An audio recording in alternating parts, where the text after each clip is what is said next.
¿Qué tal? Muy buenos días. Disculpen la demora otra vez.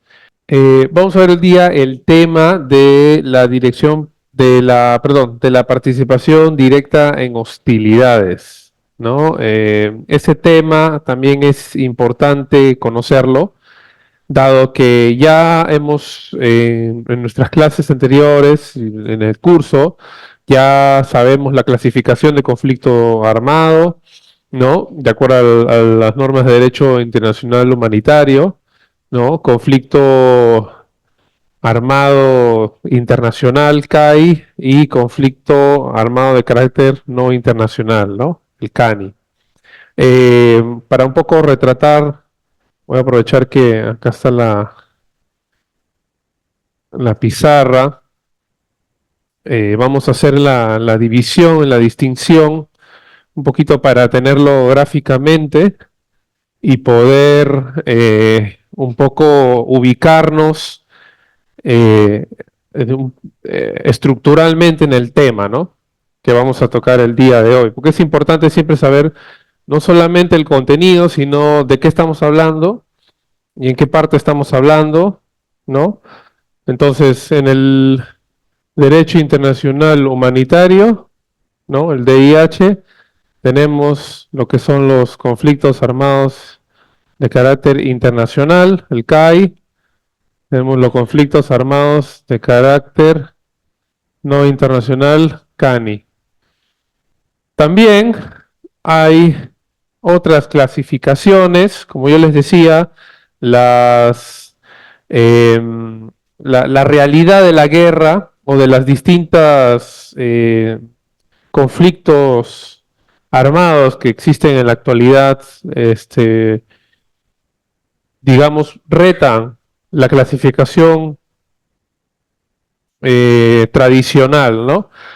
La clasificación del CAI, los conflictos armados internos, ya es, digamos, por autonomacía, una clasificación o que en el derecho internacional público moderno, no contemporáneo, moderno, se consideraba incluso como la única forma de clasificación. Sin embargo, la presencia de grupos armados hostiles dentro de los estados y el uso de las Fuerzas Armadas y de equipos especiales para combatirlos, ¿no? Alrededor del mundo establece también la necesidad del derecho internacional humanitario de darle atención normativa a cómo los estados iban a afrontar normativamente, ¿no? Estos tipos de conflictos, ¿no? Y ahora, en el derecho internacional humanitario contemporáneo, existen diferentes situaciones, ¿no? En las cuales las clasificaciones tradicionales se ven superadas sin que exista una tipología normal o una tipología creada por los estados, con lo cual hay que establecer creativamente la relación entre estos dos cuerpos al momento de la clasificación, que son vamos a ponerlo, las formas sui generis, ¿no? De conflictos armados. Por ejemplo, uno de los grandes conflictos que, digamos, superan el derecho internacional humanitario clásico o moderno, sería todos los conflictos en Siria, ¿no? Con la gran presencia de diversos estados y grupos armados hostiles dentro de esos estados, ¿no? Y el actual conflicto de Israel, ¿no? Jamás, ¿no? Que involucra no solamente a un grupo armado organizado, hostil, sino a un cuasi o un estado, como se diría, estatus nascendi, que sería Palestina, ¿no? No me quiero extender mucho en estos temas, solamente para tenerlo mencionado, que no solamente estos son no es, digamos, blanco y negro, ¿no? Kai o Kani, sino incluso la internacionalización de un conflicto armado no internacional ¿no? Cuando, por ejemplo, una potencia apoya a un grupo armado interno desde otro estado, ¿no? Y diversas formas de clasificación, siempre teniendo en cuenta el principio, como ayer se los dije, el principio de humanidad, ¿no? El principio de humanidad nos combina a ofrecer el régimen más protectivo, ¿no? Dentro de los CAI, ¿no? Y de los CANI, que ya no son tan diferentes, hablando no de la naturaleza del conflicto, sino de las medidas de protección. Acá vamos a tener el artículo 2 común, acá el artículo 3 común, ¿no? Este ofrece un estatus específico a los combatientes, este no define estatus a los miembros de los grupos armados hostiles, pero en ambos se puede dar el caso de perdón, estoy que pienso en inglés, de la participación directa en hostilidades, ¿no? Ahora bien, eso tiene que ver con el principio de distinción, ¿no? ¿Quiénes son civiles? ¿Quiénes están participando? Eh, ¿Quiénes están participando en las operaciones militares de manera constante, ¿no? Eh, entonces, en el CAE vamos a tener que, ¿quiénes son los que participan en las hostilidades?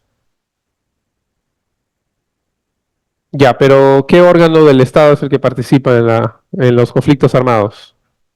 Las Fuerzas Armadas, muy bien. Las Fuerzas Armadas son los militares de carrera profesional, ¿no? Formados, lo que se conoce como, ayer lo mencioné, los LEVEN más, la conscripción, personas que originalmente civiles son voluntarios para integrar las Fuerzas Armadas, reciben un entrenamiento, ¿no? Pero no son de carrera, ¿no es cierto? Ya. Uy, está sonando algo, perdón. Ya. Y todos aquellos fuerzas, ¿no? Que son formadas de los civiles, ¿no? Que usan distintivos, portan armas y son reconocidos como parte de las Fuerzas Armadas, aunque no hayan sido de carrera. ¿Quiénes son no miembros de las Fuerzas Armadas? Puede ocurrir que, aparte de todo este cúmulo de personas que son de carrera o son conscriptos o le ven más partisanos o grupos armados de resistencia que portan insignias, portan armas, tienen un jefe o comandante o tienen una jerarquía específica y son asimilados o reconocidos como parte beligerante o como parte organizativa beligerante de un estado específico, ¿no? Son parte del conflicto de las operaciones militares. Los, los curas, los miembros de comunidad religiosa, eh, miembros civiles, las personas que contratan con las Fuerzas Armadas para proveer servicios básicos, servicios religiosos, comida, y todo aquel grupo de personas que ofrece un servicio a las fuerzas militares, pero que no participan en las operaciones militares, ni son conscriptos, ni pertenecen a este grupo, no se les debe considerar como combatientes, ¿no? Ellos son civiles. La única excepción es la defensa, si toman armas para una defensa legítima, ¿no? Si es que son capturados, ¿no? Si es que son capturados, no tienen el estatus, ¿no? La inmunidad que da el artículo 2 para los miembros de las Fuerzas Armadas y todos aquellos que combaten en las operaciones militares, ¿no? Ahora bien, un poquito recapitulando, en el CANI también vamos a ver que hay miembros de los grupos armados hostiles, ¿no? O grupos armados no estatales que tienen una jerarquía, pueden tener un distintivo, como puede que no. Aquí las normas del derecho internacional humanitario no definen exactamente quiénes son, pero por el principio de interpretación literal, que es muy aplicado en el derecho internacional de los tratados, ¿no? Tenemos que asumir que se refieren, ¿no? En el artículo 3 a todas aquellas personas que son miembros de esto, tienen unas garantías mínimas, ¿no? Ahora bien, ¿dónde es lo más complicado? Aquí, ¿no? Porque las personas que forman parte de un grupo armado hostil no necesariamente portan distintivos, no necesariamente, digamos, tienen un uniforme, ¿no? Necesariamente no pueden portar armas específicamente, pero incumplen con uno de los principales requerimientos de una fuerza armada, que es tener un rango, digamos, tener insignias de identificación, la bandera del Estado, eh, portar, digamos, los distintivos de jerarquía, ¿no? Todos esos distintivos que hacen que yo, como Estado, pueda identificar quiénes son los militares y quiénes son civiles, o quienes son miembros de fuerzas de resistencia que acompañan al Estado, o quienes son miembros del EBN más, que pueden estar apertrechados y tener signos de pertenencia a las Fuerzas Armadas de manera improvisada, ¿no? Ahora bien, eh, el tema que nos atañe hoy en día es el de participación directa en hostilidades. ¿Qué pasa cuando un civil participa en las hostilidades, ¿no? Es decir, ya sea en las hostilidades en un conflicto armado no internacional o un conflicto armado internacional. ¿Cómo lo distinguimos? ¿Qué tiene que hacer el Estado cuando un civil participa en su estatus de civil en las hostilidades? ¿De qué forma va a participar? Si es directa o indirecta, si es constante o inconstante, si vamos a ver también el problema de la puerta giratoria, ¿no? Granjero de día, eh, miembro del grupo armado hostil de noche, ¿no? Entonces, eso es lo que vamos a ver el día de hoy, ¿no?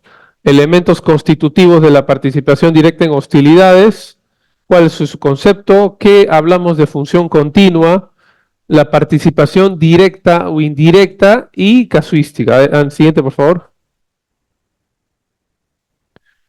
Bien, yo siempre les hago estas imágenes, no sé si hoy día quieren intentar, que estamos viendo en pantalla, ya saben mi afición por Napoleón Bonaparte, pero allí se encuentra retratada una de las indicaciones de Napoleón Bonaparte en una batalla específica, ¿no? ¿Alguien se anima a decirme qué batalla es? Es la más famosa, pero no es Waterloo, ¿no? Las guerras napoleónicas han sido retratadas en pintura en su vasta mayoría, ¿no? Casi la mayoría de las batallas han sido retratadas en pintura.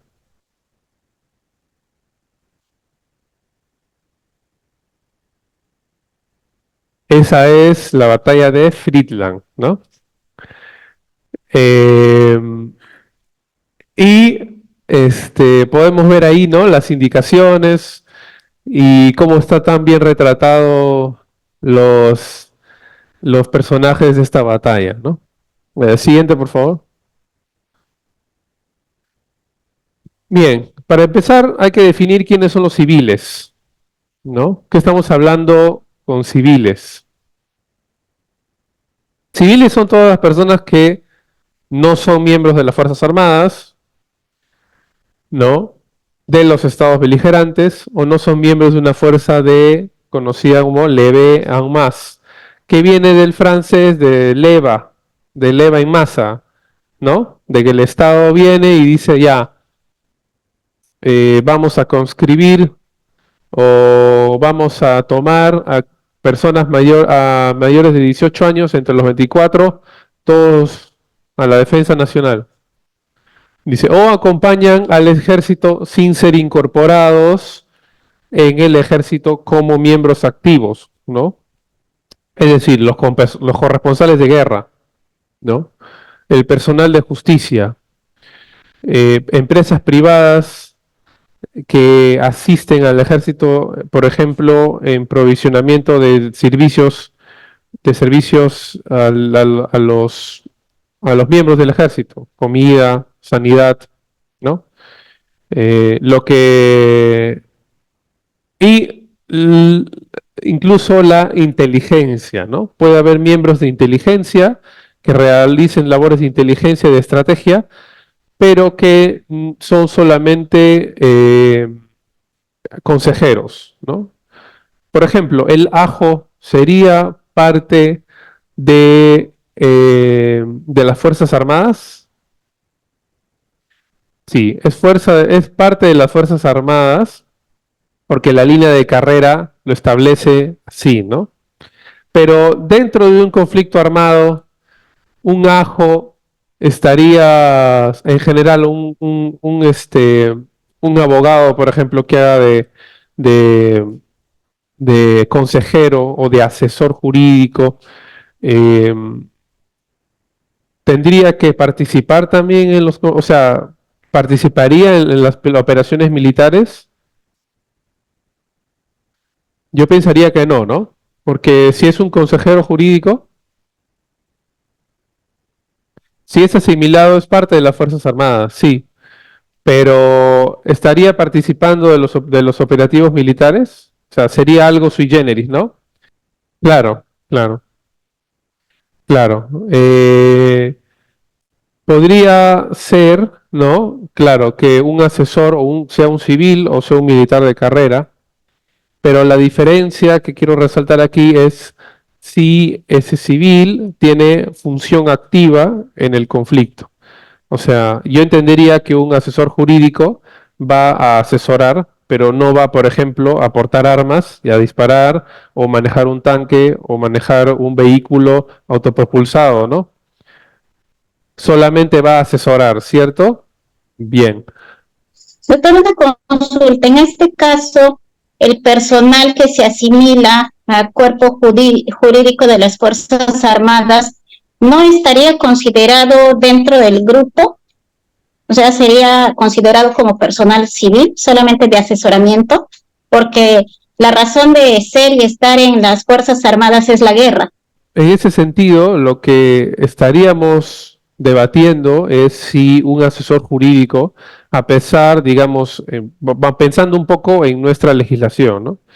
Si un asesor jurídico es de carrera militar, es de formación militar y tal, es parte de las Fuerzas Armadas, pero en el teatro de operaciones, ese asesor jurídico está, ¿cuál es su función? Su función es operaciones especiales, artillería, ¿no? Es asesorar. Y yo como Estado quiero a un asesor jurídico que asesore a los informes donde el planeamiento de los operativos. Por tanto, sería un poco ilógico que yo haga que me asesore mi asesor jurídico operacional y luego yo lo saque a campo, ¿no?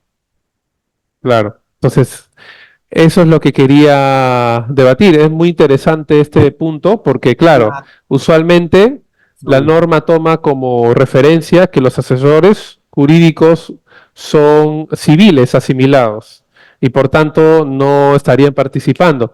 Creo que la diferencia aquí que hemos podido ver con esta discusión es que aún cuando puedan ser parte de las Fuerzas Armadas, lo importante es ver si están participando en el teatro de operaciones.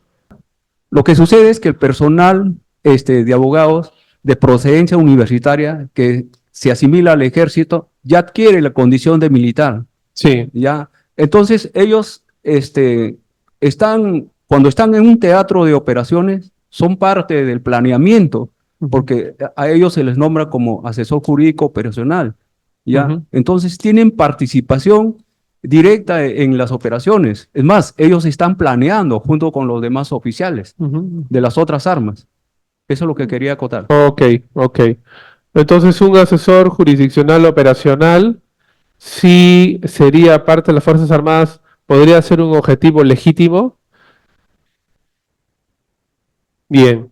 Entonces, podría ser un objetivo legítimo militar, por ejemplo, que yo pueda eliminar o neutralizar el puesto de comando y específicamente a un asesor jurídico operacional, si es que es parte de las Fuerzas Armadas de ese estado, ¿podría o no?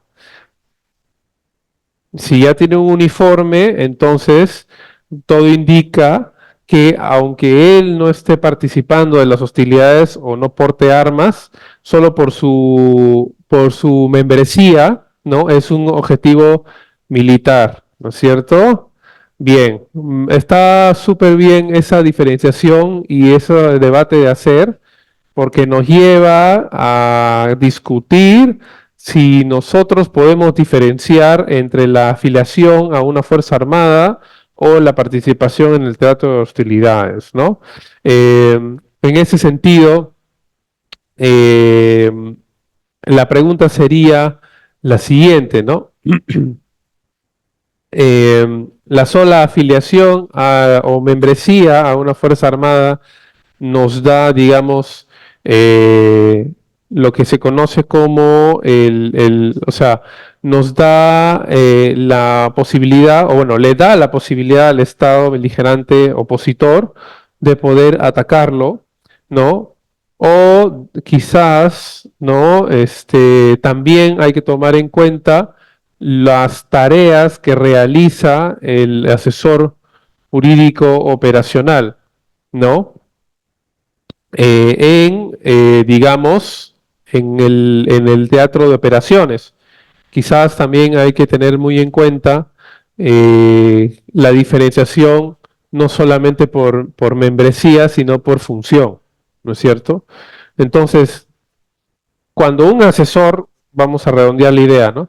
Cuando un asesor jurídico es un civil, entonces, pero que acompaña a las fuerzas, entonces no es un objetivo militar. Pero si un asesor jurídico es, o digamos, parte de las Fuerzas Armadas, ¿no? Tiene distintivos, tiene una escala, una jerarquía, digamos, ¿no? Y acompaña a un centro de comando, sí se convierte en un objetivo militar, ¿no? Totalmente. La afiliación, ¿no? Es un indicativo de que está no solamente asesorando, ¿no? Sino que acompaña, digamos, a lo que sería el comando, que también sería un objetivo militar, ¿no? En ese sentido, en la guerra, no sería descabellado pensar que se puede efectuar un ataque, ¿no? A una base militar del enemigo y eliminar su centro de comando. Probablemente allí esté presente el comandante y el asesor jurídico. No podríamos decir que el comandante era un objetivo militar, pero el asesor jurídico no, ¿no?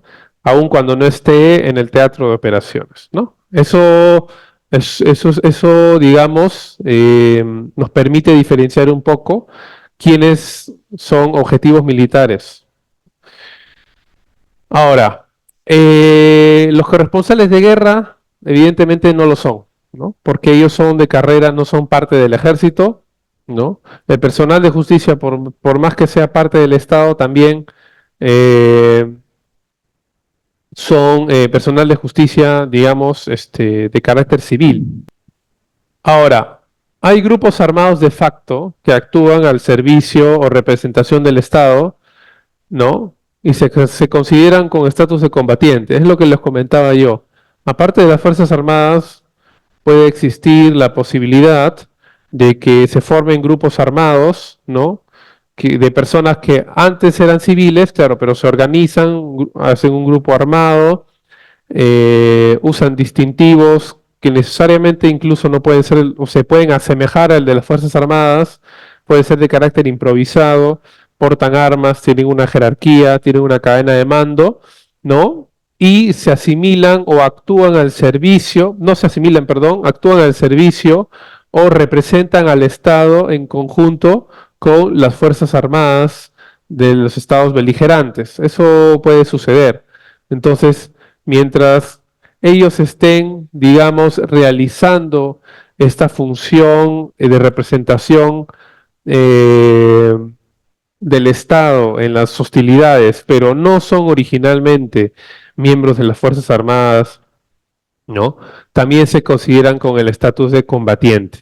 Y por tanto, con este estatus podrían, digamos, tener el estatus de inmunidad, ¿no? Inmunidad en el sentido de persecución penal por su función de militares y además tendrían el estatus de prisioneros de guerra, ¿no? Si es que ese es el sentido. Ahora bien, bueno, los espías también, ellos no tendrían, hay una frase sobre los espías, ¿no? Dicen, sé un espía, pero asegúrate de que no te atrapen. ¿Por qué?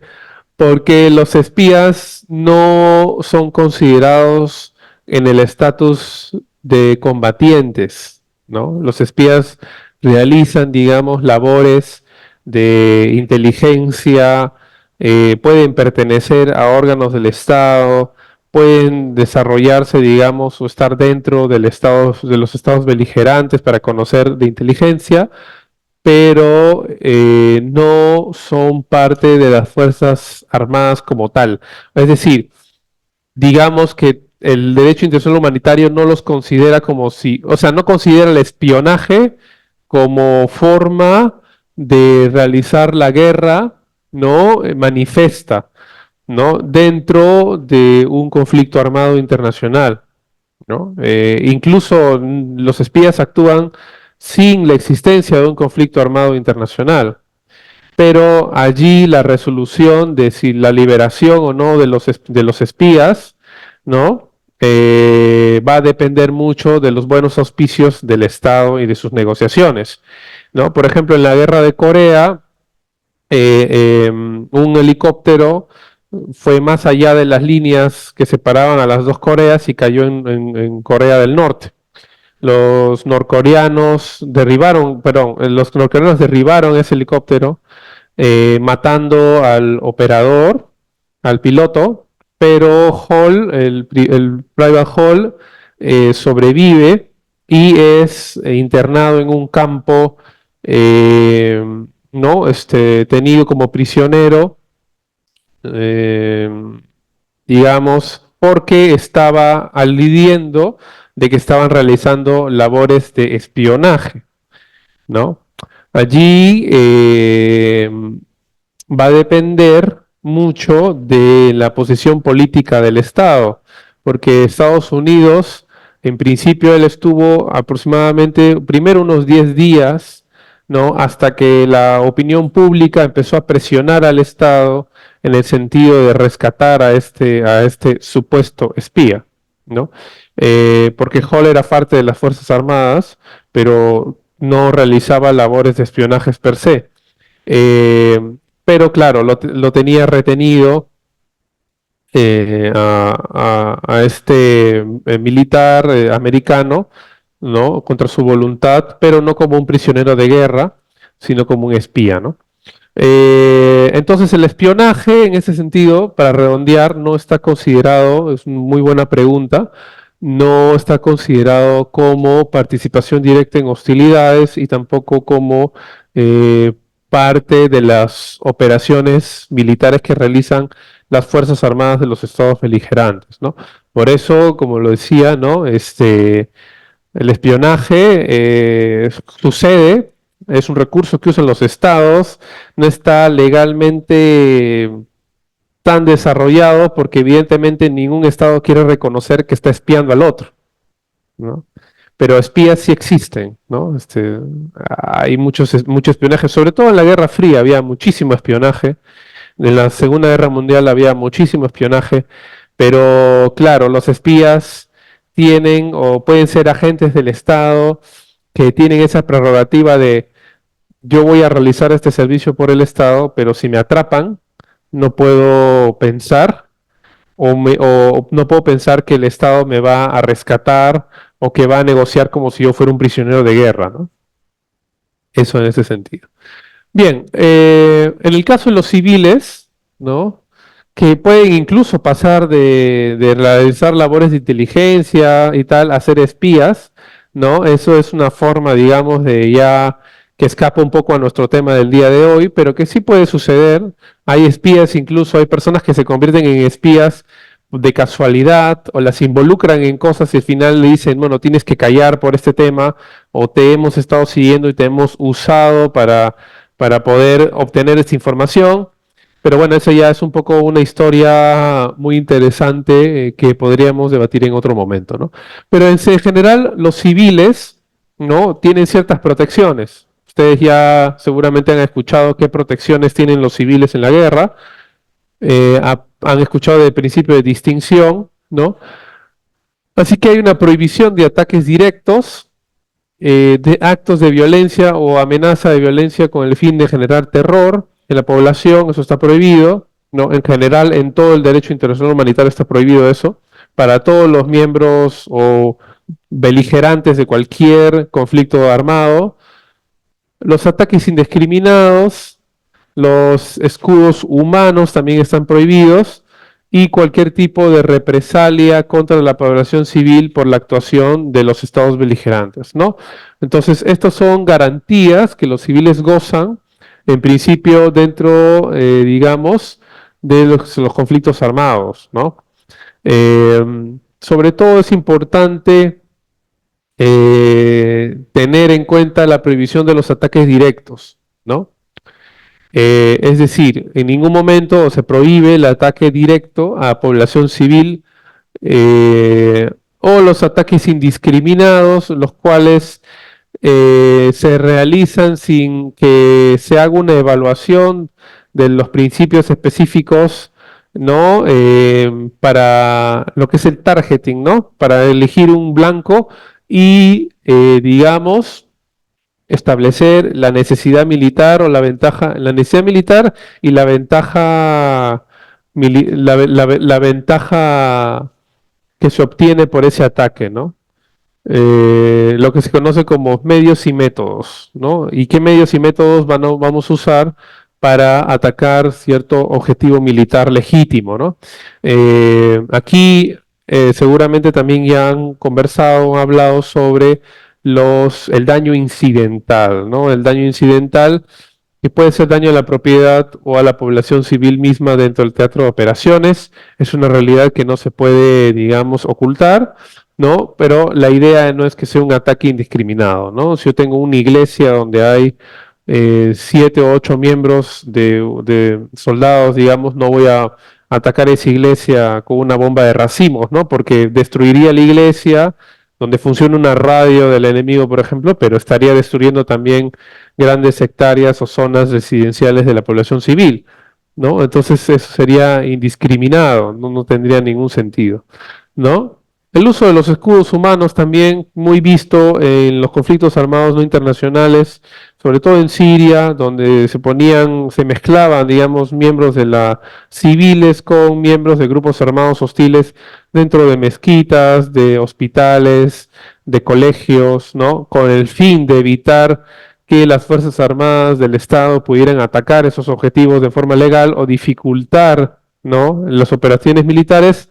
También está prohibido no solo para los estados, sino para todos estos grupos que toman armas y que finalmente, ojalá, digamos, las normas jurídicas penales o el derecho penal internacional funcionara de manera efectiva todo el tiempo, ¿no? Deberían ser también perseguidos por sus de carácter, digamos, de manera individual, ¿no? Eh, no sé si está incluido el derecho penal internacional en la currícula del curso, a mí me parecería que sí, pero cualquier persona que cometa crímenes de lesa humanidad o crímenes de guerra, sea miembro de Fuerzas Armadas o sea miembro de un grupo armado hostil, ¿no? Tiene que ser perseguido internacionalmente ya sea por una corte, por la Corte Penal Internacional o por una corte ad hoc, ¿no? En donde se les persiga por sus delitos y sea una penalidad, ¿no? Entonces, el derecho penal internacional es de carácter individual, no es contra los estados, no es contra las personas. Eh, Bien, y bueno, las represalias también, creo que ayer lo mencionamos, el tema de las represalias, no se puede atacar civiles en venganza por operaciones militares del otro estado, pero estas protecciones, digamos, se pierden cuando un civil toma las armas, ¿no? Para eh, ya sea estar dentro del teatro de operaciones, ¿no? Y se ha considerado por la Cruz Roja Internacional que un civil adquiere nuevamente estas protecciones cuando deja de participar, ¿no? Pero ahora yo les planteo el problema, o sea, si un civil viene con un arma y me quiere atacar y está dudando y de repente dice, bueno, ya no soy, ya soy civil, tire el arma. Dice, y ahora me tienes que tratar como civil o como un rendido de un grupo armado hostil, ¿no? O como un miembro de la fuerza militar o como de un grupo armado de representación del Estado. Entonces, ahí hay el problema de la puerta giratoria, ¿no? Un civil puede ser un granjero en el día o puede dedicarse a sus actividades económicas, pero en la noche puede ser un francotirador, ¿no? Entonces, eso, claro, y cuando es capturado de noche, dice, deja todo y dice, no, yo soy un granjero. Pero evidentemente el arma está ahí y todos sus pertrechos de guerra deben estar ahí también. Entonces, la norma jurídica específicamente no debería ser, y este es un caso de participación directa en hostilidades, es un caso que se da porque también los estados no quieren regular tanto específicamente un tema, ¿no? Con lo cual deja un vacío legal específico en materia de codificación, pero por ejemplo ya hay expertos que interpretan lo que debemos insistir o asumir cuando se está dando una participación directa en hostilidades, ¿no? Entonces, ¿cómo tratamos este tema? Porque este tema es complicado, ¿no? Fácilmente nuestra lógica nos dice, esta persona es parte de un grupo armado, entonces ahora me dice, o se está rindiendo, o ahora, ¿cómo debo tratarlo? ¿Como civil o como miembro rendido? ¿No? ¿Qué protecciones tiene? Si es miembro de un grupo armado no estatal, artículo 3, o si no es miembro o es miembro de una fuerza militar o un civil que está en un grupo armado de facto, artículo 2, ¿cómo debo tratarlo? Eso es algo que vamos a discutir el día de hoy, ¿no? Siguiente, por favor. Este documento es el documento, digamos, a donde podemos acudir para la guía interpretativa sobre la participación directa, ¿no? Que trata de establecer o digamos trata de dar luces sobre a los estados como del estatus de las normas jurídicas en el ámbito de del tratamiento de los civiles que participan directamente en hostilidades, ¿no? El problema con esto, con esta guía, es que plantea más problemas que soluciones en relación a la participación directa, ¿no? En general, salud. En general, el hecho de que un civil pueda ser tratado como civil apenas deja las armas es un tema complicado porque evidentemente estaríamos ante una treta de guerra incluso, ¿no? Un Ruse of War, ¿no? Una treta de guerra que el hecho de que una persona pueda dejar, digamos, sus armas, ¿no? Bien, siguiente, por favor. Ahora, la función continua dentro de este tema específico es un elemento importante por el cual nosotros tenemos que tener en cuenta cuándo es que estamos frente a la participación de, de continua de una persona, ¿no? De un civil que realmente no participa, o sea, no es miembro de una fuerza armada, pero que está participando de las hostilidades, ¿no? ¿Qué significaría la función continua? Digamos, es la diferencia entre ser parte de un grupo armado organizado y ser miembro, ¿no? O ser miembro de las Fuerzas Armadas. Una persona que es miembro de un grupo armado organizado o un grupo armado no estatal, no, sí es miembro de ese grupo si es que asume una función específica dentro de dicha organización, ¿no? Entonces, por ejemplo, en nuestro ejemplo del granjero, el granjero o incluso o abogado o médico, ¿no? Puede ser médico de día, ¿no? Atendiendo a diversas personas, pero en la noche conociendo, digamos, digamos, a las Fuerzas Armadas beligerantes del otro estado, toma las armas, ¿no? Y se convierte en la noche, se convierte en un francotirador cuya misión es atacar a aquellas personas que se encuentran encargadas de las comunicaciones del estado beligerante, ¿no? Entonces, ya tiene una función, ¿no?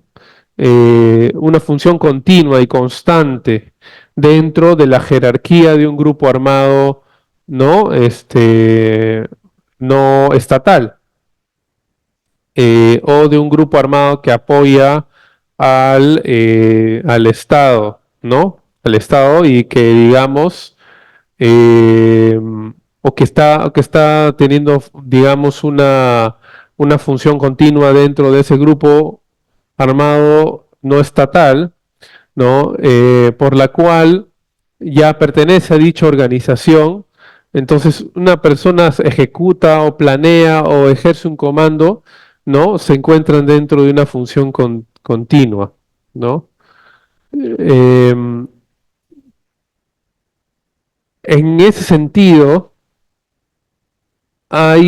existe el problema de la puerta giratoria, ¿no? Aquellos que realizan una función continua pueden bien alegar que solo están participando periódicamente, ¿no? La distinción entre ambas categorías resulta problemática, ¿no? ¿Por qué? Porque también tenemos que tener en cuenta que según las normas jurídicas de la participación directa en hostilidades, ¿no?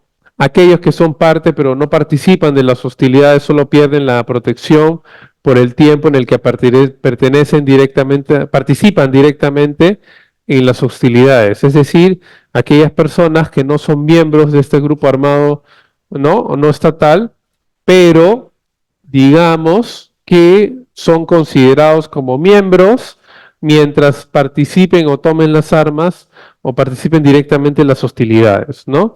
Sin embargo, evidentemente, la función continua nos va a decir o nos va a dar una directiva de si estamos ante un civil que está participando directamente por tomar las armas, digamos, una persona que es un abogado y el Estado beligerante está ocupando el territorio y hay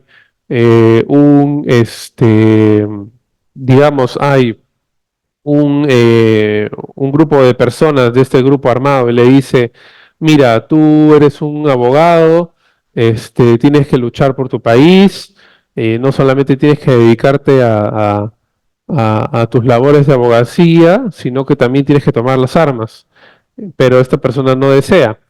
Sin embargo, en algunas incursiones de este grupo armado, esa persona toma las armas, ¿no? ¿Qué pasaría si esa persona toma las armas y es descubierta y se ve que lo hace sin distintivos, inclusive, o no, solamente portando armas? ¿Cómo los estados deben tratar a esa persona? ¿No? En general, se debe dilucidar o debe ver si es parte o tiene función continua dentro de un grupo armado, ¿no? Hostil, eh, o si no, o si solamente está participando en esos operativos de forma esporádica o de forma improvisada, que se dice, ¿no? Em, si simplemente la abogacía o simplemente el hecho de tener una labor civil es una forma de ocultar su membresía al grupo armado, a un grupo armado, entonces estaremos hablando que se debe ver o se debe dilucidar si existía una función continua, ¿no? Dentro de ese grupo armado. Si, por ejemplo,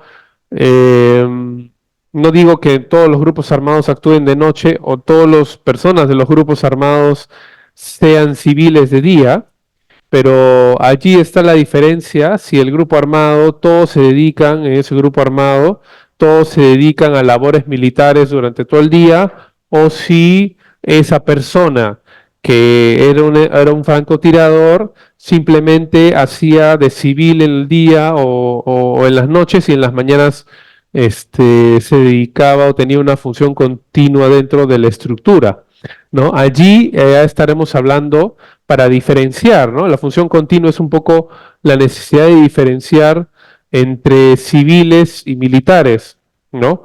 Entre civiles y personas que están participando continuamente de las hostilidades.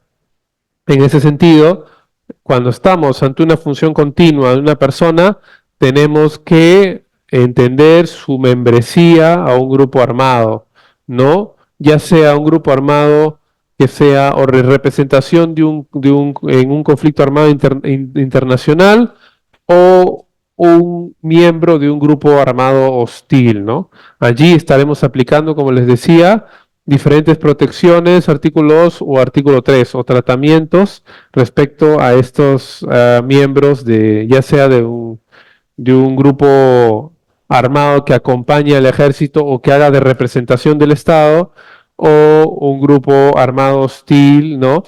Que gozan de ciertas garantías mínimas, ¿no?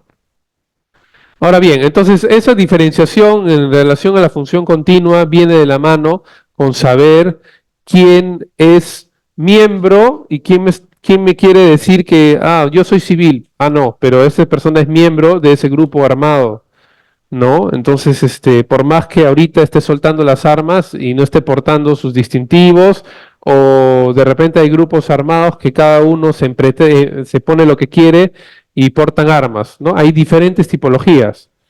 Eh, pero esta persona, claro, esta persona puede tener su granja tal, pero en la noche se va a recibir órdenes, por teléfono le dicen qué tiene que hacer, coloca bombas, va a las reuniones de ese grupo armado, ¿no? Entonces está teniendo una función continua, ¿no? No es simplemente que esporádicamente dice, bueno, yo como civil voy a participar en este operativo, ¿no? De ese grupo armado.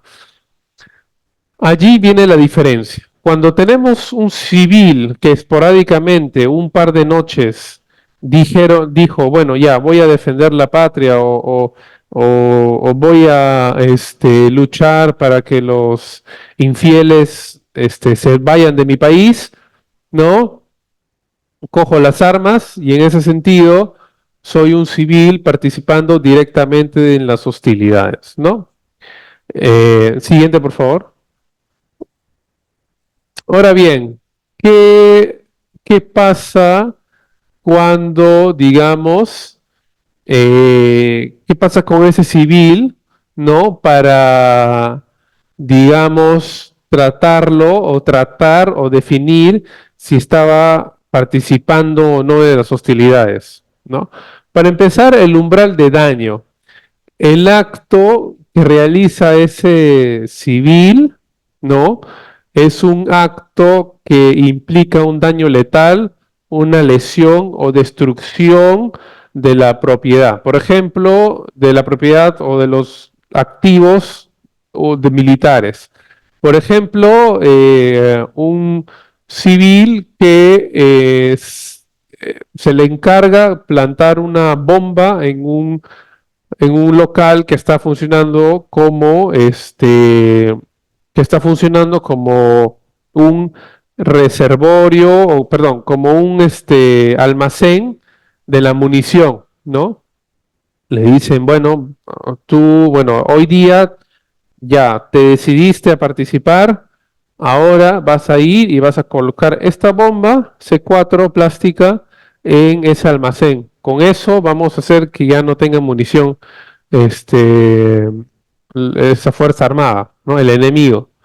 Entonces, el acto es un acto íntimamente de carácter militar, ¿no?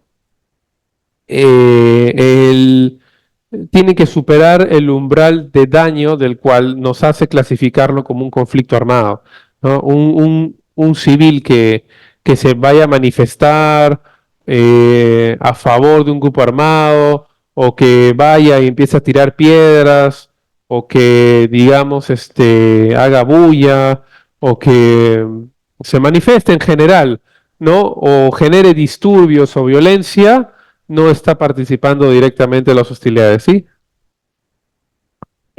Todos esos, bueno, delitos que se podría estar en causa de esa persona, ¿cómo lo denominamos y qué es con qué, mm, no sé, pena lo podríamos hacer Ah, que ok. pague? Porque ya en el día es un granjero, en la noche atenta contra la vida de las personas. ¿Cómo denominamos ya o cómo lo castigamos a esa persona? Ok, sí, allí en ese sentido, cuando ya tenemos a un civil que está participando en las hostilidades, estamos viendo que es un civil que participa dentro de operativos militares. Los civiles en general solamente participan en las hostilidades. Este marco legal está diseñado para evitar que los estados, digamos, cuando tienen un civil que los está atacando y ve que está participando directamente en las hostilidades, por ese momento se convierte en un objetivo militar legítimo, ¿no? Pero sin embargo, si el civil deja de participar, si por ejemplo es un civil que está participando, ¿no? Esporádicamente, y por ejemplo ese civil yo sé que está participando, pero de repente yo sé que yo lo he visto en ciertos operativos, ¿no? Pero por ejemplo si un estado decide ir a su casa mientras él está cultivando y atacarlo, allí no está respetando el principio de distinción. Por más que yo sé que ha participado en algunos teatros de operaciones, allí él está como un civil, tiene esa protección de civil. Sin embargo, si ese civil en el teatro de operaciones ingresa y se enfrenta a las fuerzas militares, ese civil durante ese tiempo de la operación es un objetivo militar legítimo, ¿no? Ahora bien, ¿qué pasa con los civiles después que han participado directamente en las hostilidades? Ustedes saben que solamente tienen los únicos que pueden participar en hostilidades y que gozan de inmunidad, ¿no? Son las Fuerzas Armadas, ¿no? Son las Fuerzas Armadas. Las personas que habiendo sido civiles, pero pertenecen a un grupo armado en representación del Estado o a un grupo armado que combate al Estado, digamos, en un territorio específico, ¿no? Serán tratados como miembros siempre que se pruebe su función continua, ¿no? No necesariamente serán tratados así, digamos, no como civiles, porque evidentemente tienen una pertenencia, una afiliación a ese grupo armado hostil. Entonces tienen que ser tratados, ¿no? O como prisioneros de guerra, si es que se acredita su pertenencia, si es que hay distintivos y tal, o con las garantías mínimas y finalmente bajo el derecho penal doméstico. Si estamos hablando de personas que han hecho, digamos, participado en grupos armados no estatales, ya, por ejemplo, digamos, participar de un civil, participar en tomar las armas y disparar contra un militar es un delito, ¿no? O por ejemplo, destruir activos de las fuerzas militares también es un delito, ¿no? Una vez que esa persona, digamos, ha pertenecido a ese grupo armado hostil. Goza de las garantías del artículo 3, las garantías mínimas que se conocen, ¿no? No ser objeto de tortura, ¿no? Digamos, el trato mínimo humanitario, ¿no? Los tratos mínimos a la dignidad, la prohibición de las ejecuciones arbitrarias frente a esto, ¿no? Pero evidentemente ese civil que ya no es un civil, sino que participa en las hostilidades como miembro de un grupo hostil, un grupo armado hostil, va a seguir, digamos, todo el trayecto de cuando se esté demovilizado, ¿no? Porque los militares no son demovilizados necesariamente porque siguen siendo parte de las Fuerzas Armadas durante el tiempo, si es que hay un conflicto armado o no lo hay, ¿no? Siempre va a haber esa afiliación o pertenencia. En cambio, en los grupos armados hostiles no necesariamente sucede así. Los grupos armados hostiles pueden, o digamos, los grupos armados en representación del Estado pueden llegar a su fin cuando de repente ya no son requeridos o cuando el conflicto armado ya cesó. Entonces vuelven a ser personas que van a ser civiles. O los conscriptos, ¿no? Los Leveon más, que pueden ser o participar en el teatro de operaciones, gozan de inmunidad si es que son capturados o son prisioneros de guerra, o gozan de esa inmunidad para tomar las armas, no para si es que han realizado delitos dentro del marco del derecho internacional humanitario, ¿no? Pueden vivir a la vida civil, otros pueden continuar en su carrera militar. Eso, digamos, va a ser definido un poco por el derecho doméstico de las Fuerzas Armadas de cada país, ¿no? ¿Cuál es la forma digamos, o con las opciones que tiene una persona de continuar siendo de las Fuerzas Armadas o volver a la vida civil, ¿no? En la vida civil ya se aplica el derecho penal, ¿no? Y todas las normas jurídicas que protegen a las personas en tiempo de paz, ¿no? Entonces, para continuar un poco con los elementos constitutivos de la participación directa en hostilidades, tiene que ser, digamos, tiene que haber la presencia de un conflicto armado, es decir, tiene que superarse el umbral de daño. Cualquier persona que esté, digamos, siendo violenta y tal, digamos, realice acciones, digamos, incluso delictivas, ¿no? No está considerado como participación directa en hostilidades porque no está participando en las hostilidades.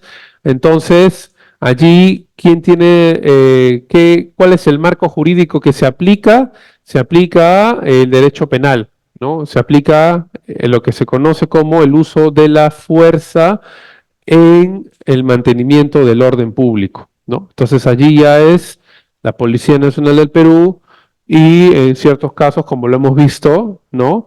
Las Fuerzas Armadas dando un apoyo logístico y un apoyo, digamos, de fuerza a la Policía Nacional en conjunto, ¿no? Es un operativo conjunto entre ambas fuerzas, ¿no? Pero allí ya estamos en el paradigma del mantenimiento del orden público, no ante el paradigma de un conflicto armado en general, ¿no? Entonces, lo que tiene que hacer ese civil que está participando esporádicamente en el teatro de operaciones es que le dan una tarea para hacer, aunque él no sea miembro de ese grupo armado, ¿no? Poniéndonos en el caso de que realmente sea un civil que está participando esporádicamente y en general es un civil, ¿no? Implica un daño letal, lesión a los activos o miembros de las Fuerzas Armadas o de la fuerza beligerante o destrucción de esos activos, ¿no?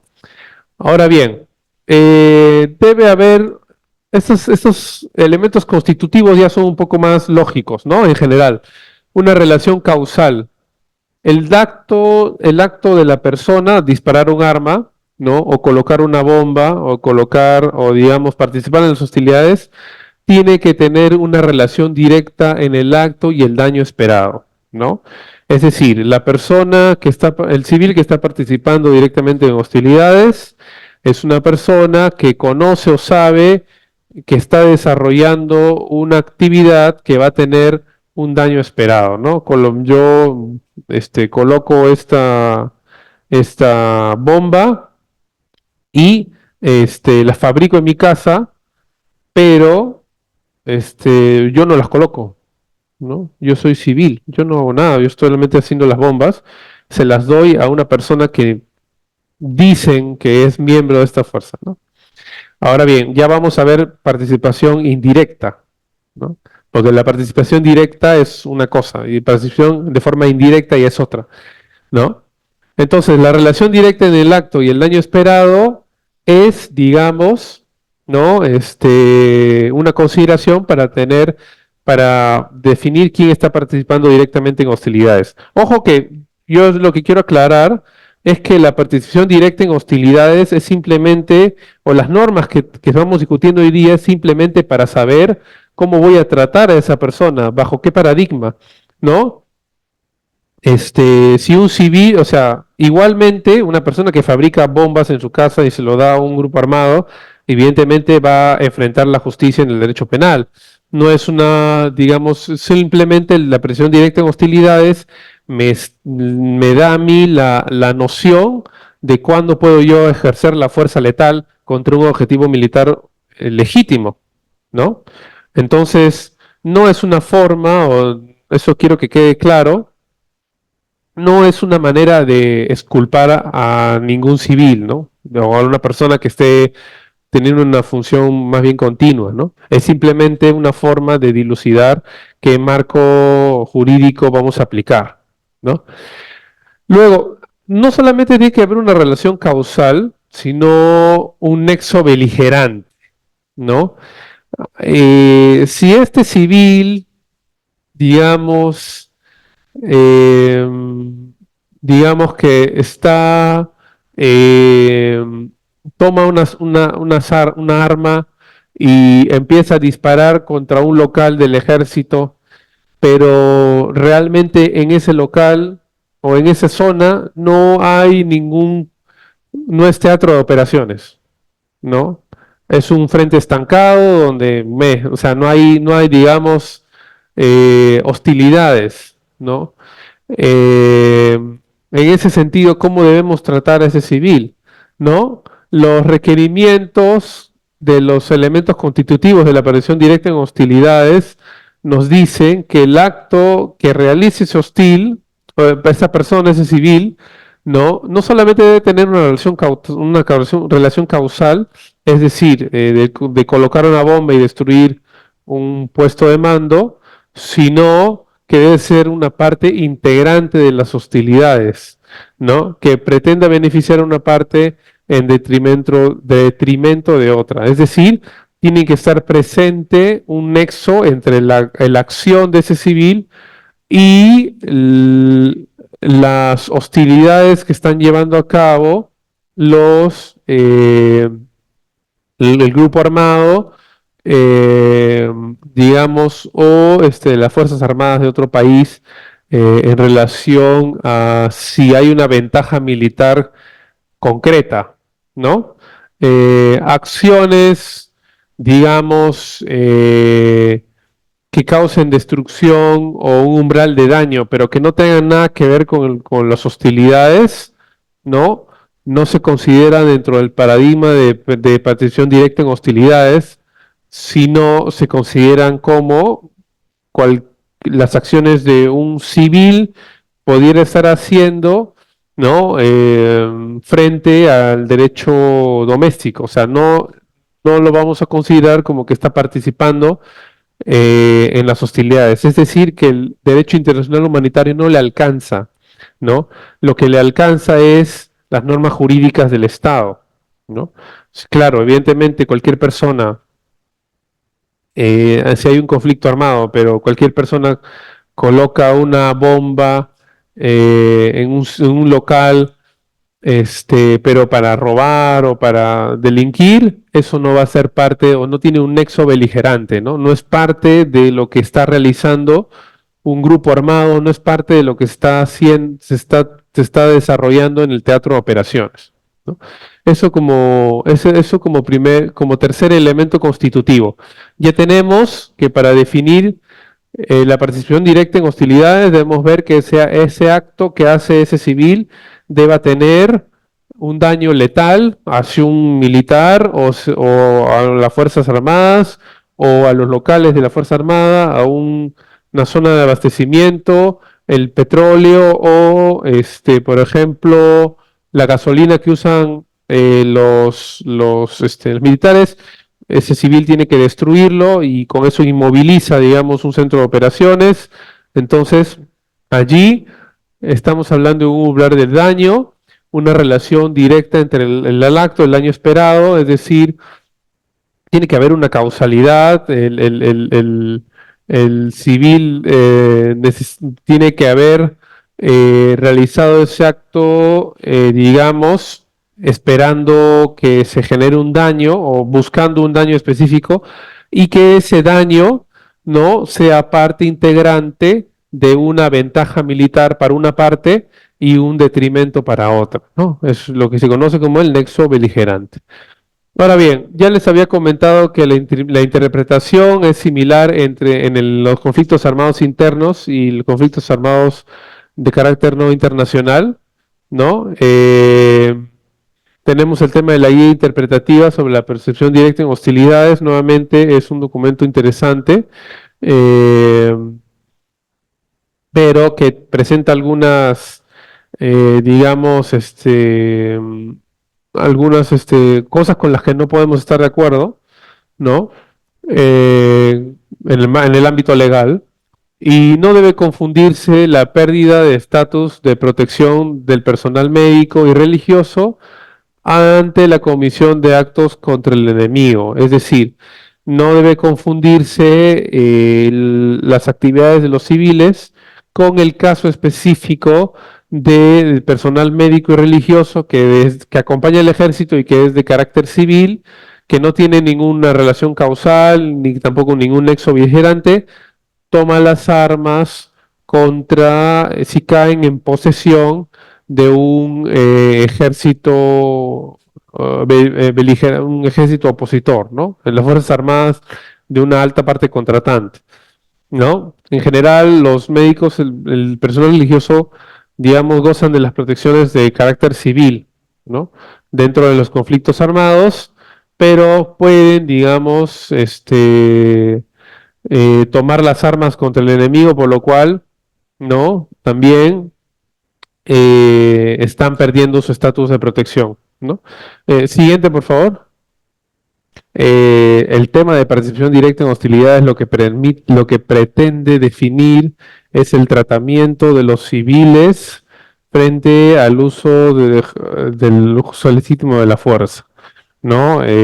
Lo que pretendemos acá es dilucidar ciertos elementos en un tema que no está tan definido, al menos no en el tema de la normativa de derecho internacional humanitario, pero que sí goza de ciertos principios y ciertos elementos que nos pueden llevar a dilucidar cuando estamos ante un miembro de un grupo armado en apoyo a una fuerza armada de un estado beligerante en el ámbito del CAI, o cuando estamos ante un civil que ha participado directamente en las hostilidades durante un tiempo determinado, y que solo puede ser, digamos,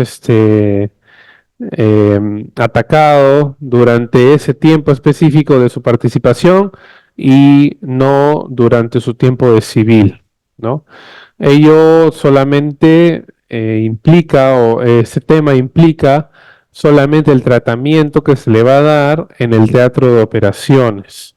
No delimita el destino específico de aquellos civiles que, una vez habiendo terminado su función continua en un grupo armado específico, cesan de ser miembros de ese grupo armado y se convierten en civiles, o el tratamiento legal de un civil que, no siendo miembro de estos grupos, decide participar de las hostilidades, y los requisitos para que esa participación tenga, digamos, una dimensión militar, de daño, de ventaja militar de una parte y detrimento de otra, tenga un nexo causal, es decir, la acción de la persona haya ocasionado específicamente un daño que nosotros podemos evaluar, y el nexo beligerante, es decir, que esa acción tiene que tener un nexo con el conflicto armado en el que se está dando lugar en un teatro de operaciones específico, ¿no? Acciones de disturbios, manifestaciones que a veces surgen en apoyo a grupos armados, en cualquiera de estos, o el CAI o el CANI, no se tienen como, no superan el umbral de daño específico y no se tienen como parte del conflicto armado, ¿no? Y por tanto se aplica el derecho interno, el derecho doméstico, en relación al tratamiento de estos civiles, bajo las normas del Estado, ¿no? Pero no dentro del derecho internacional humanitario. Esa es la gran diferencia. Entonces, eso es lo que nosotros queremos dilucidar. La duración de la participación directa en hostilidades se da por todo el tiempo, no del tiempo necesariamente, y esto es algo importante, que hay que verlo en relación. Yo di el ejemplo de la puerta giratoria, es decir, de alguien que suelta las armas y aduce que no participaba, cuando realmente, o que es civil, pero realmente sí participó porque tuvo una función continua. En ese sentido, la duración de la participación de un civil en las hostilidades inicia cuando ese civil acude a un lugar específico para realizar una actividad dañosa en el marco de esas operaciones, y culmina no cuando se realizó el daño específico, sino que culmina cuando retorna a su punto específico de encuentro. Es como cuando las Fuerzas Armadas atacan digamos, un local al enemigo, y luego, digamos, ejecutan una operación y luego hay una retirada para, digamos, o una salida de ese operativo específico, ¿no? Ahora bien, en esa retirada, cualquier persona que esté, digamos, participando en las hostilidades no cesa de estar participando en ellas, porque todavía se encuentra en el operativo mismo, ¿no? Entonces, aparte de los requisitos que estamos viendo para considerar que existe o no una participación directa en hostilidades, ya habiendo determinado esos requisitos, el nexo beligerante, ¿no? El nexo causal, el umbral de daño, toca hablar un poco de que en las operaciones militares, de que sea del carácter que sea, CAI o CANI, en esas operaciones usualmente no solamente existe, digamos, personas que están llevando a cabo las operaciones militares, sino que existe un conjunto de personas en la guerra que apoyan de manera ya sea directa o indirecta a esas actividades militares. Las personas que actúan directamente, evidentemente, están inmersas en el teatro de operaciones, pero, por ejemplo, el tema de financiación, el tema de producción de armas, de abastecimiento, de incluso los servicios que puedan necesitar ese grupo armado hostil o ese grupo armado reconocido por el Estado, ¿no? Hay un conjunto de personas que se dedican a ello sin que necesariamente uno tengan filiación con las Fuerzas Armadas o sean simplemente civiles que proporcionan esos servicios, pero que por estar cerca del teatro de operaciones, evidentemente pueden sufrir los daños o las causas de ellos.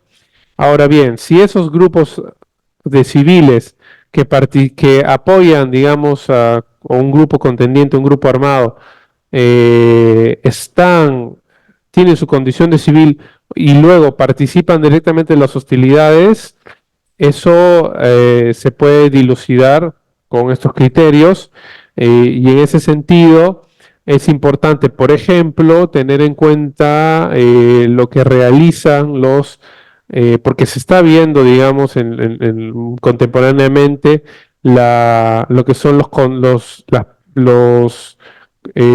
contratistas, ¿no? Contratistas de servicios de seguridad, personas que están armados, ¿no? Que realizan labores de seguridad en ciertos activos específicos y usualmente en los conflictos armados, y como ya hemos visto en la ley de ocupación militar, beligerante, perdón, el Estado beligerante tiene que diferenciar o realizar sus actividades en el teatro de operaciones, pero también de mantenimiento del orden.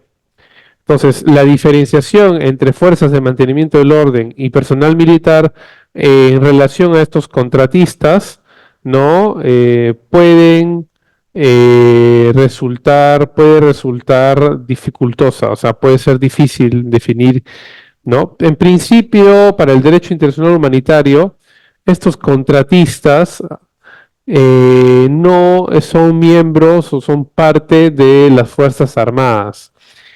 Solo realizan labores de cuidado, ¿no? O de seguridad, ¿no? Que a veces la policía local de un territorio ocupado, por ejemplo, no puede realizar, o cuando existen esos vacíos, ¿no? Ahora bien, una vez que esto evidentemente también puede verse, esto en relación al derecho internacional humanitario. Si la legislación nacional de un Estado permite la contratación de privados, de empresas privadas de seguridad, pero que también terminan participando en los operativos de las Fuerzas Armadas, allí estaremos ante una función continua.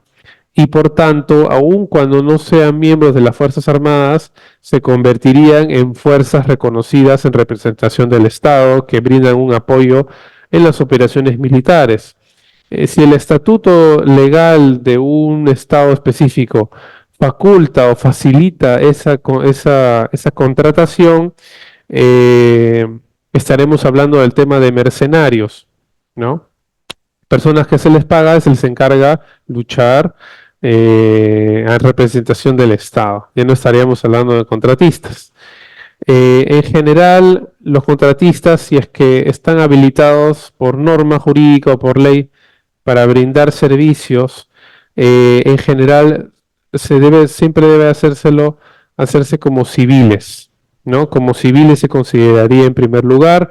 Si evidentemente estos contratistas ejercen la fuerza letal en defensa propia, perdón, en defensa propia ya estaremos hablando de una participación directa en hostilidades, en el sentido de que están participando o digamos en las hostilidades y se convierten en objetivos militares legítimos mientras dure esa participación.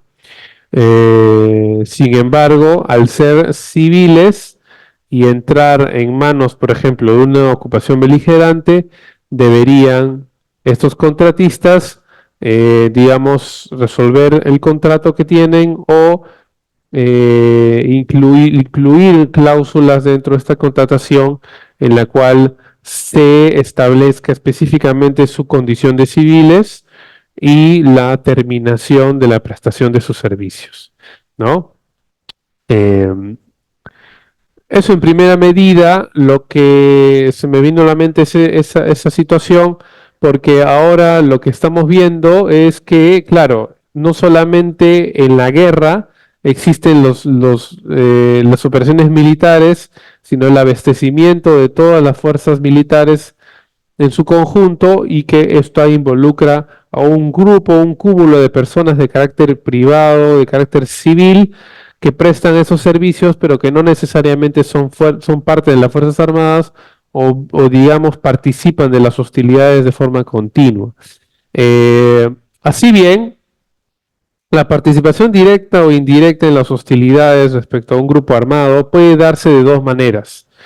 La manera directa, ¿no? Es una acción específica realizada en apoyo a un grupo armado, ¿no? Beligerante, específicamente para realizar labores que apoyen a la ventaja militar frente a otro contendiente. Y en detrimento de la otra parte. Debe haber una ventaja militar específica. En ese caso, el civil pierde su protección frente a los ataques directos, es decir, se convierte en un objetivo militar legal por la duración de esa participación directa, ¿no?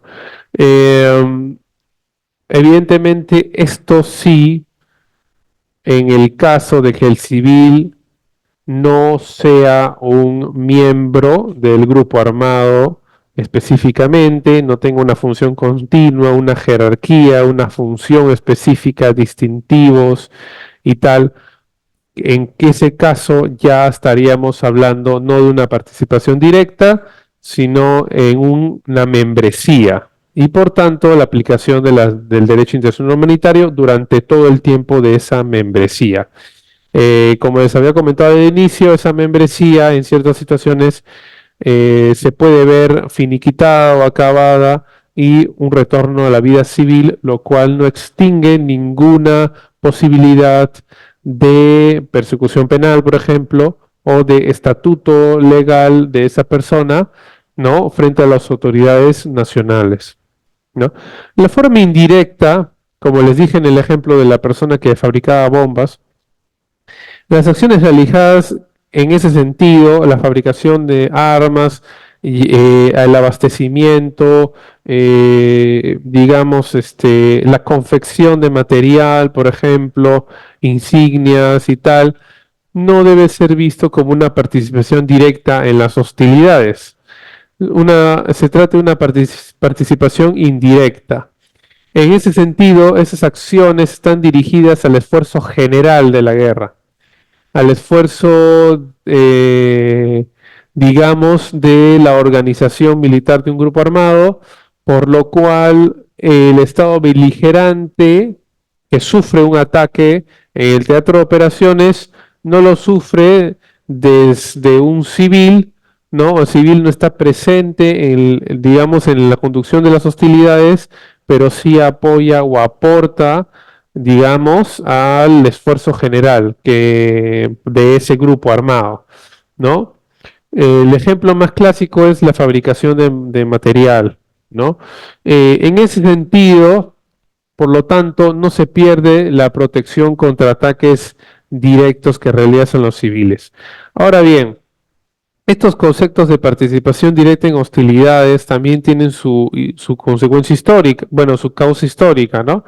Durante la Segunda Guerra Mundial y en el caso de una probable Tercera Guerra Mundial, estos principios legales que están diseñados, digamos, en el ámbito de la guerra, digamos, a baja escala o la guerra móvil, se pierden cuando existe un conflicto, una deflagración ya, digamos, más considerable, ¿no? Con la destrucción de activos críticos del Estado, fábricas, vías de tren, transporte, bases, no solo bases militares, sino activos críticos del Estado, que en general, o ciudades incluso, que en general desactivan toda posibilidad del Estado para tener un esfuerzo militar, ¿no?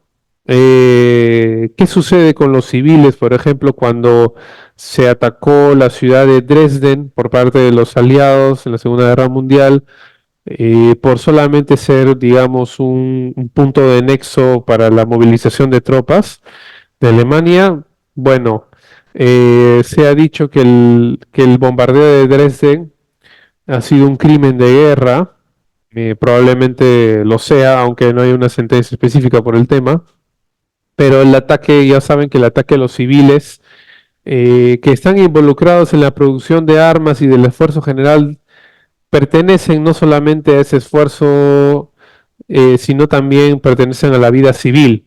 Por tanto, los que participan de forma indirecta en las hostilidades no pierden su protección contra ataques directos.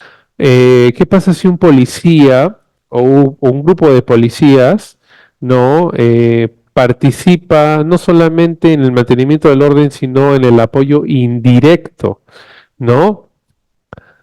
Allí la respuesta es: no se pierde la protección contra ataques directos, ¿no? Entonces, en ese sentido, eh, el policía es o se encuentra en una situación de carácter civil, es decir, porque indirectamente no está participando de las hostilidades, directamente no está participando de las hostilidades, no estás tomando su arma reglamentaria de uso y no está saliendo de su casa o donde esté, del cuartel, hacia el teatro de operaciones, o no está realizando ninguna labor o participando en un operativo militar y luego regresando. Si estuviera haciendo eso un policía, habría que definir si ese policía realmente lo está haciendo como un grupo armado que representa al Estado, ¿no? Porque la situación de policía es, digamos, la situación de una persona que para mantener el orden en el Estado, ¿no? Las fuerzas, la membresía de la Policía Nacional no garantiza la participación en un conflicto armado, ¿no? Lo que lo hace es la membresía a las Fuerzas Armadas o la membresía a un grupo armado en representación del Estado reconocido por las Fuerzas Armadas como un apoyo también, ¿no? En ese sentido, si un policía participa indirectamente, no se me ocurre en este momento cómo un policía podría participar indirectamente, o sea, no usando su arma, sino, por ejemplo, apoyando, qué sé yo, en la recolección o de manera específica en la recolección de información o de repente de material de guerra o transporte. Ya vamos a ponerle transporte, se encarga a un grupo de policías de transportar cierto material bélico. eh, los policías no pierden su carácter de civil y su carácter de protección contra ataques directos. No lo perderían porque no tienen membresía y no están participando directamente o usando sus armas reglamentarias, ¿no? En ese sentido. Pero es una muy buena pregunta. No había visto ningún caso de fuerzas policiales. Lo que sí que tendría que definirse o establecerse bien es que la Policía Nacional sí puede estar de la mano con el Ejército. en mantenimiento, en labores de mantenimiento del orden público mientras se desarrolla operativos en el ámbito de las hostilidades, ¿no? Por eso este tema es importante para definir cuándo estamos ante un objetivo militar legal y cuándo no lo estamos. La Policía Nacional no es un objetivo militar legal para un Estado contendiente, un Estado beligerante para poder atacarlo, ¿no? No otorga una ventaja militar específica porque no se trata de material o de miembros del ejército de las Fuerzas Armadas del Estado, ¿no? Asimismo, un civil o cualquier desempeño, cualquier profesión que pueda tener un civil, si se dedica a actividades para apoyo a un Estado beligerante, a un grupo armado no estatal, por ejemplo, en la recolección o transferencia de recursos financieros, administración de cuentas de esos recursos, la producción qué sé yo, quizás hay un taller clandestino y tal, en la producción de armas o de producción de casquillos de guerra o de balas específicas, ¿no? No pierde su protección como civil, lo cual no quiere decir que una vez descubierto, las autoridades ya sea del Estado que ejerce la ocupación beligerante o del Estado mismo que está siendo atacado, pueda tomar las acciones legales necesarias para la persecución penal de acuerdo a las normas jurídicas penales de ese Estado, ¿no? ¿Sí? Los estados en principio no pueden forzar la participación de civiles en los operativos militares, para empezar, está prohibido también por el derecho internacional humanitario. Pero eso puede suceder, evidentemente. En ese sentido, cuando hay una coacción de los civiles, incluso para usarlos como escudos de guerra, ¿no? Cuando hay una coacción, se debe tener muchísimo cuidado en relación a diferenciar esa coacción, ¿no? Esa coacción debe ser manifiesta, debe ser una coacción que debe tenerse, digamos, probable, porque la participación directa en hostilidades puede darse el caso de que la persona que estaba participando diga, bueno, a mí me obligaron, ¿no? Yo lo estaba haciendo y me obligaron. Pero evidentemente esa obligación o esa coacción no debe darse de manera manifiesta, ¿no? Y en ese sentido es importante tener muchísimo cuidado cuando en el uso, digamos, o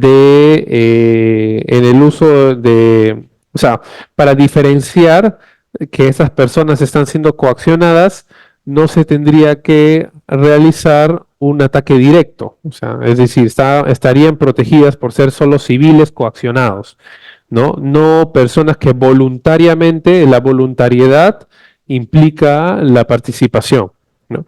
Que voluntariamente lo estén haciendo o con su consentimiento no implica, digamos, es decir, no implica una coacción, ¿no?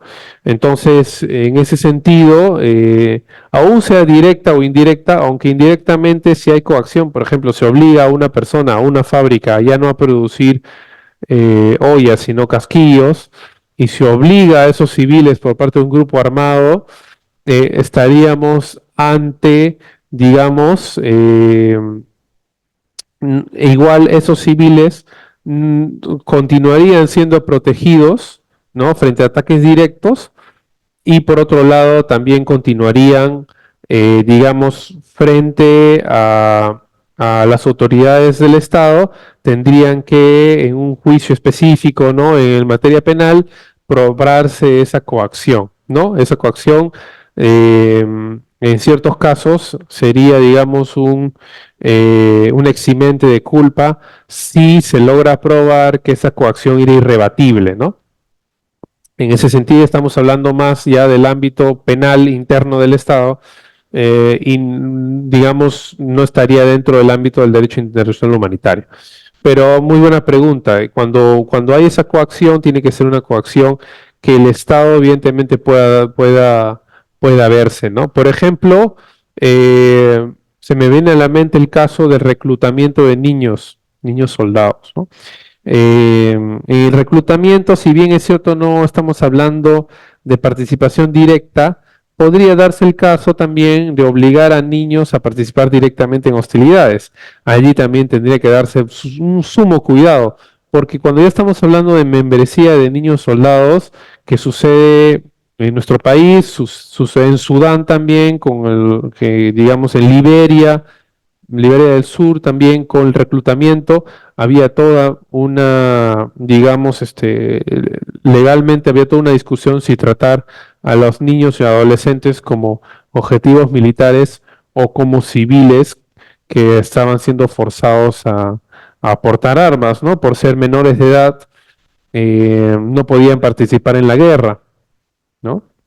Es todo un tema también interesante el de los pioneritos, ¿no? Y también de los niños soldados en el Braem, que merece una amplia debate y discusión. Tuve la oportunidad de realizar un artículo sobre el tema eh, no es definitivamente un tema, digamos, fácil, ¿no?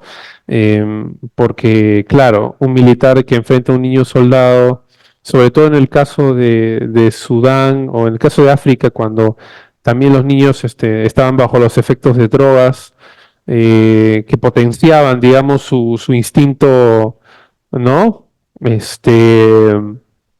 La discusión era cómo se hace ese tratamiento, ¿no? Y cómo se aplica el principio de distinción en ese sentido, ¿no?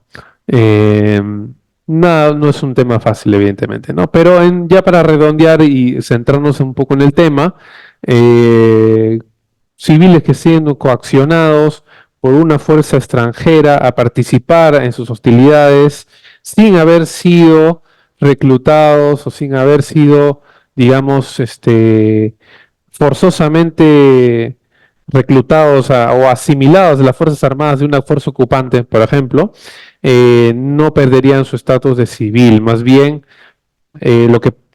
lo que pasa es de que la violación del derecho internacional humanitario no permite, ¿no? No garantiza o no otorga, digamos, las prerrogativas que tendría un Estado opositor para ejercer la fuerza.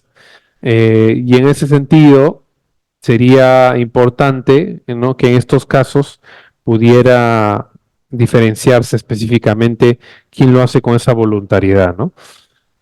Bien, entonces, para finalizar el tema, para finalizar ya el tema de participación directa e indirecta, eh, efectivamente, la opinión de los expertos en relación a la interpretación de las normas jurídicas del derecho internacional humanitario respecto a este tema es que la participación directa en las hostilidades tiene que ser una participación que tenga un nexo beligerante. Es decir, yo, civil, voy con un arma, ¿no? Yo no soy miembro de ningún grupo armado, no tengo membresía, pero apoyo ese grupo armado. Cada vez que hay un operativo militar, voy portando un arma, ¿no? ¿No? Y participo de las hostilidades y regreso a mi casa a seguir trabajando de lo que yo hago. Y soy un objetivo militar durante la duración de todo ese tiempo, ¿no? No, por ejemplo, no soy objetivo militar si estoy en mi casa viendo televisión mientras no haya ningún operativo militar, ¿no? Ese es el estado. Sí, adelante. En el caso de la participación indirecta, se ha visto que caso de pobladores acogen a personal militar, dándole comida, agua y todas esas cosas. Ujú. Ya, en este caso, ese poblador o esos pobladores ya se convertirían en un objetivo militar también. No. Los pobladores que pueden dar al ejército, sea el ejército del propio estado o sea del ejército de una ocupación beligerante, doctores, médicos que atiendan heridos, sea de una parte o sea de otra, no se convierten en objetivos militares, puesto que primero no tienen ningún tipo de membresía a esas Fuerzas Armadas. Segundo, el hecho de proporcionar servicios a las Fuerzas Armadas, sean propias del Estado o beligerantes de otro Estado, no los convierte en parte de esas Fuerzas Armadas, solamente los convierte, ¿no? En personas o civiles que están ofreciendo un apoyo a las fuerzas militares, siendo que su pregunta, entiendo yo, es, digamos, en relación a un apoyo esporádico.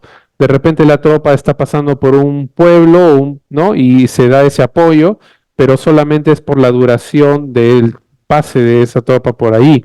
Pero si es así, las personas mantienen su estatus de civil, no son objetivos militares.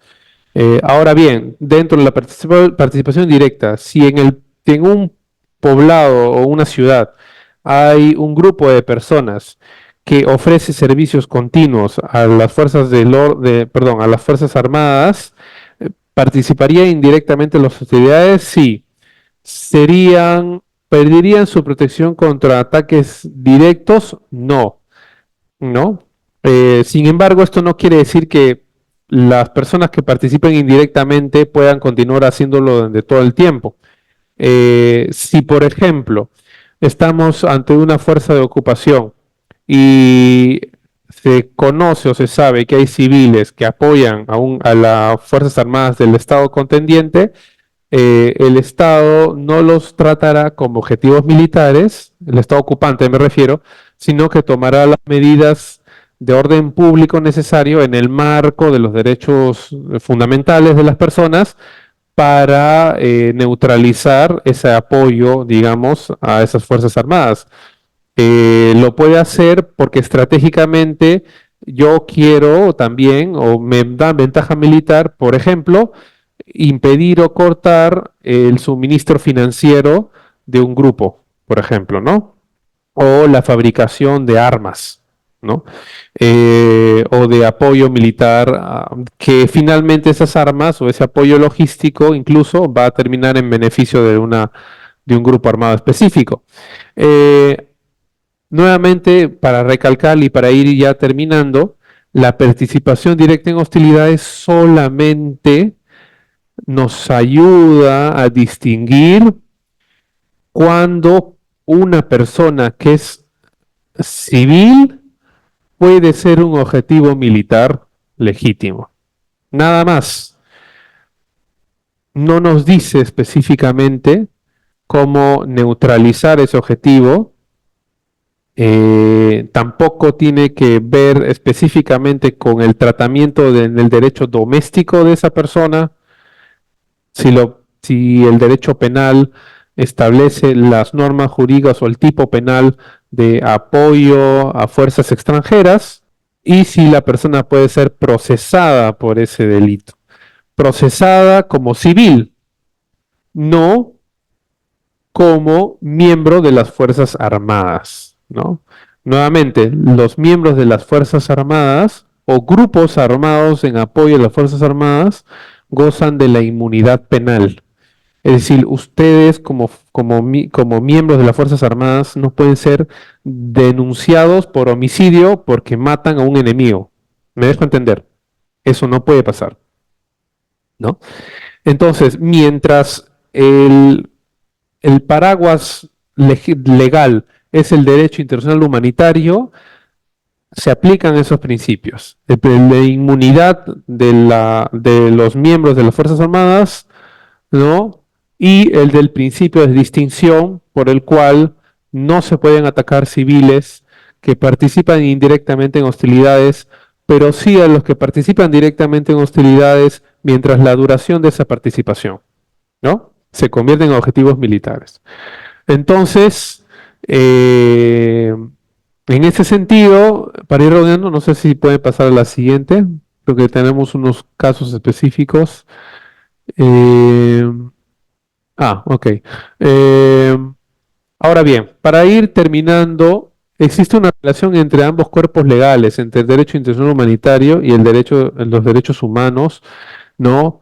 Que se debe analizar si la persona tenía el estatus de protección civil o si era miembro de un grupo armado organizado, que digamos gozaba, que no tiene protección o sin protección frente a un ataque directo, ¿no? Aquí, en ese sentido, el derecho internacional de los derechos humanos en general se aplica en conjunto con el derecho internacional humanitario, ya en la mayoría de situaciones, digamos, en las cuales se tiene el ámbito de la aparición directa en hostilidades.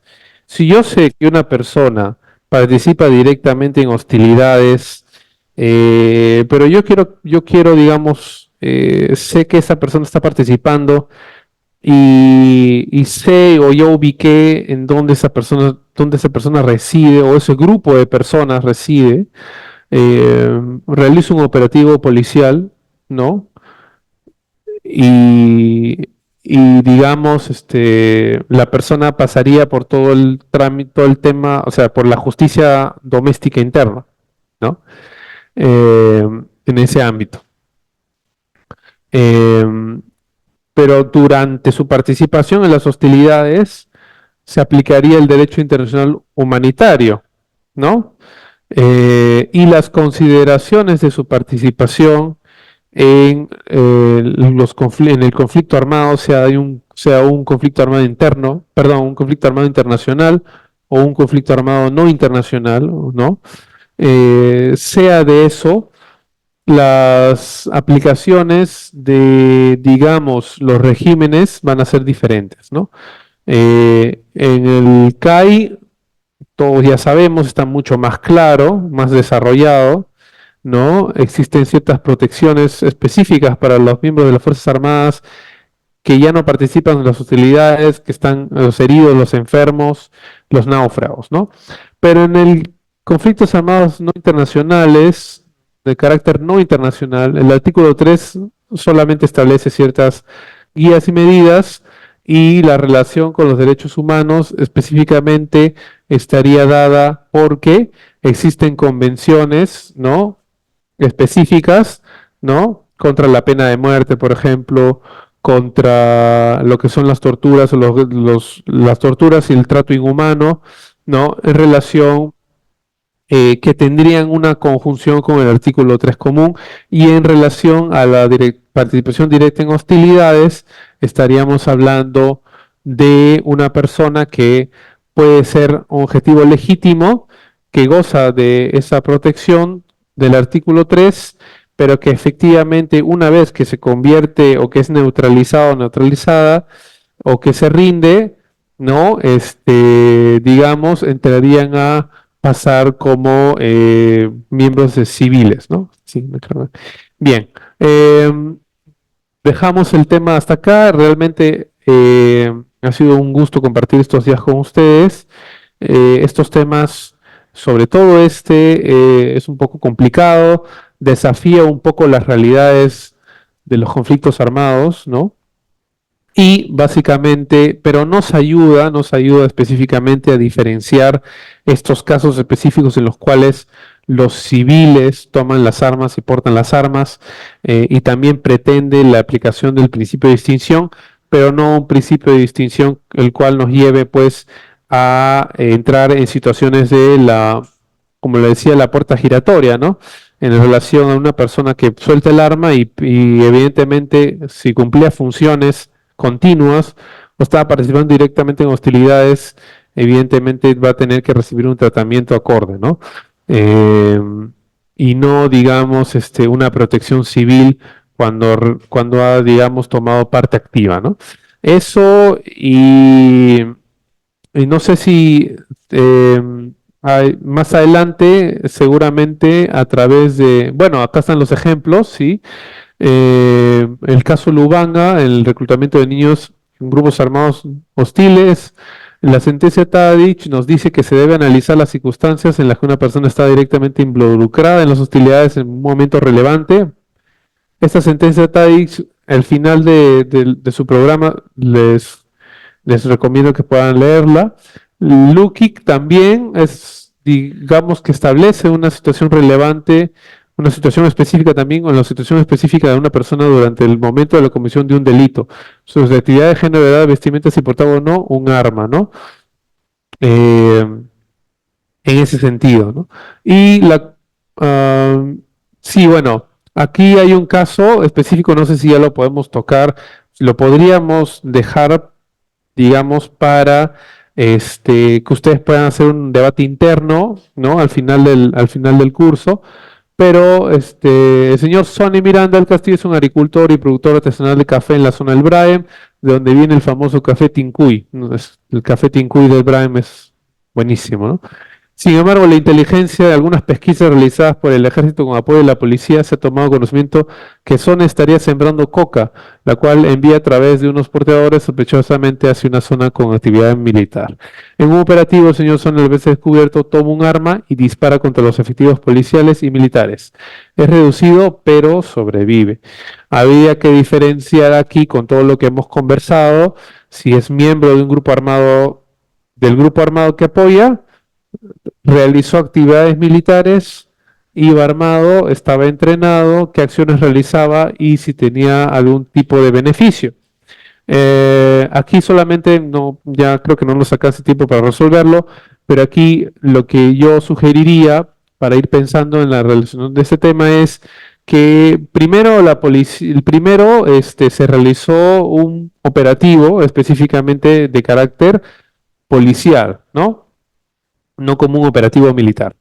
Y en segundo lugar, habría que ver de qué manera estaba apoyando este señor, ¿no? Sembrando coca, y de qué manera nosotros podemos establecer si era una participación directa o indirecta, porque al verse descubierto toma un arma y dispara contra los efectivos policiales. Lo tomamos como resistencia a la autoridad o como participación en un conflicto armado. ¿Era este señor miembro o cómo podíamos probar que es miembro de un grupo armado hostil? Esas son preguntas que quedan en más preguntas, pero la solución específicamente vendría de discutir todos esos elementos, ¿no? Y bueno, siguiente, por favor, no sé, muchísimas gracias por estos días y yo no sé si puedo poner mi correo para, para dudas, consultas, material. También quisiera enviar material, no solamente las diapositivas, ¿no? Al centro para que podamos complementar, ¿no? Con ese material relevante, ¿no? Y bueno, muchísimas gracias y que tengan un buen continuo, un buen curso, ¿no? Porque entiendo que va a continuar todavía el curso. Muchas gracias.